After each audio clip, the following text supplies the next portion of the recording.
Солай еді. Солай. Айтпақшы, өткен тірлік не болды? Адам қартып кетті. Ол тірлік. Бары мен жоқтым досым. Жұмыс одан кейін қалай болды жұмыспен? Жұмысты да пара беріп шештім ғой. Таңғаламын сендерге. Ақша болса бәрін шешуге болады досым.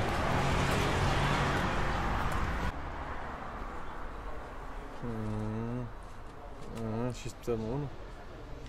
Білесің ғой досым, біздікі кез келген жұмысты кез келген уақытына жетпей даже шешіп тастаймыз ғой.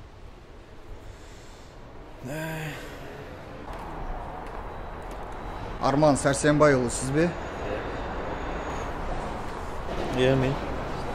Сіз тұтқындалдыңыз. Қойсын.